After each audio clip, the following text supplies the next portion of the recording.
Lakers win again, but this time without two of their biggest pieces. What does this game tell us about their identity, depth, and how far they can go?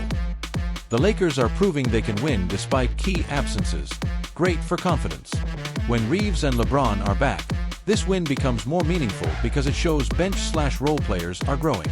The question becomes, can this group consistently win tight games without heavy reliance on the stars? If yes, they're dangerous.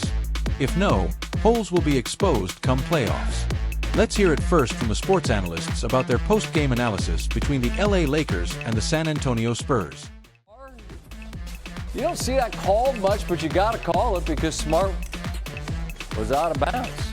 It's a 2-point lead until Luka stepped back all three of these, and that puts the Lakers ahead by one. On the other end, good ball movement.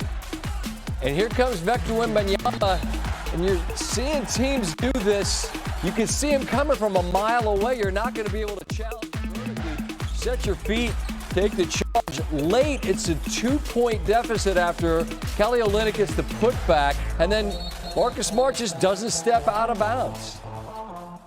You see how casually dudes inbound the ball throughout the game, but here, late, I mean, his foot is clearly out of bounds. Not a call you're going to want to make, but you have to make it. They get the inbound after a deflection. Olynyk, a perfect pass. And Champagnie almost gets the tip. He goes to the line. He's a good free throw shooter. Steve, what'd I say in the studio?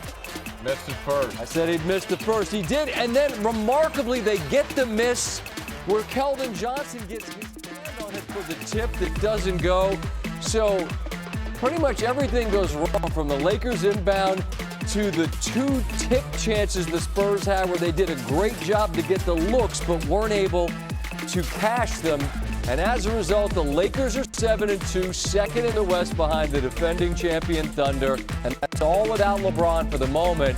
No team has ever played this well without him to start a season. And we go out to Los Angeles and Tim Legler. And Legs, the end was nuts, man, as I just described in the highlight. Like, you don't want to call it, but you have to. And then the Spurs get not one but two looks on the tip. That never happens. I'd say they did as good a job as you could to get the look without cashing it in. I mean, you never see that across the board, do you? Well, I say the Lakers dodged multiple bullets. That's probably an understatement. When you look at what they did at the end of this game, I'm saying to myself, if Champagnie makes those free throws, they go to overtime and the Spurs win the game. I mean, you're talking about anatomy of a collapse at the end of a game. All you have to do is inbound the ball if you're Marcus Smart. Anybody touches it on the floor, you go get your two free throws, less than a second to play, you're going to win the game. Instead, that happens. They get beat on a cut to the rim. But the Spurs ultimately couldn't make those free throws, and the Lakers get a win. A win that didn't look probable to me, Scott, at the beginning of the fourth quarter. The Lakers' offense had really bogged down. Spurs were rolling at that time, but the Lakers flipped the script in the fourth quarter, and they get a win to get to 7-2. And Luka goes for 35, and we all saw the pictures in the summer where, all right, cool, he's going to get dedicated to fitness, and you see it on the floor. I'm interested in the seat that you have and what looks different about the game he's playing as a result of carrying less weight with him. Two things stood out to me tonight. One, he's absolutely quicker laterally. And I'm talking about offensively as well as defensively. You know, that first move, and he loves to cross over to get into his step back. He was getting more separation on that tonight than he was at times last year when he did look a little bit more sluggish. And then I thought the other area was there were plays defensively that he made where he shot gaps on passing lanes, where he rotated over to help one of his teammates on penetration. He wasn't making those plays defensively a year ago. I asked him before the game, you know, what really did feel different for him physically, and he said the number one thing was stamina. He's able to play longer spurts with a higher level of intensity than he could a year ago, and you did see that tonight. My guy Marcus Spears, a.k.a. Swag, told me when he had the front row seat down in Dallas, Scott, this man's 7'17", watching Wembanyama. You get to see it, this newer version, and he does foul out in this game, but are there noticeable differences, Tim, to you about where his game is evolving? Obviously not a finished product yet, but what do you see now? Well, the functional strength is better. I mean, you're not going to see a ton of extra body mass on a frame like that, but his ability to play downhill through the initial contact of a defender, it's just different. He can now take it another dribble, another stride, so he gets something going more toward the rim. I will say this. First 5 games of the year, he was over 30 points a game. No one seemed like they had any idea how to deal with him.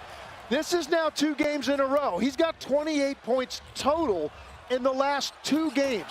And I don't think he really caught the ball in the spots he loves to catch it tonight the way that he was the first 5 games of the year. So good job by the Lakers.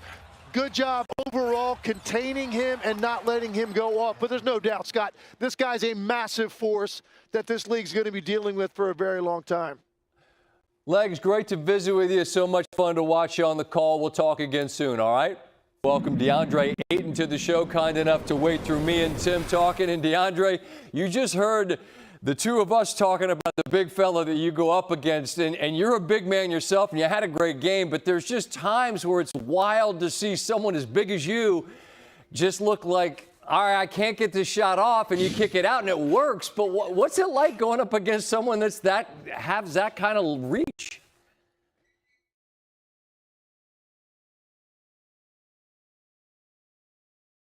You make you think twice for sure. Honestly, it was a team effort. Just knowing personnel and knowing that he's a great shot blocker, and just moving the ball a little bit and getting him out of our paint.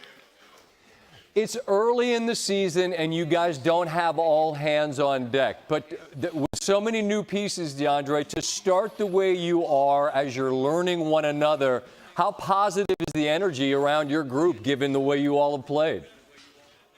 It's surely welcoming. There's a lot of terminology and a lot of accountability as well. We're just keeping the vocal point of keeping togetherness as our number one thing and our number one source to get some of these games done. It's early, but is it too early to say, DeAndre, that you found a home that can be a home where you could just plant yourself, grow roots, and say, this is where DeAndre Ayton's going to make a run in this league. I'm going to hang out in L.A. and play with this squad. Yeah, I feel great, honestly, but it's up to the fans. I'm going to just keep trying my best to contribute in every game possible.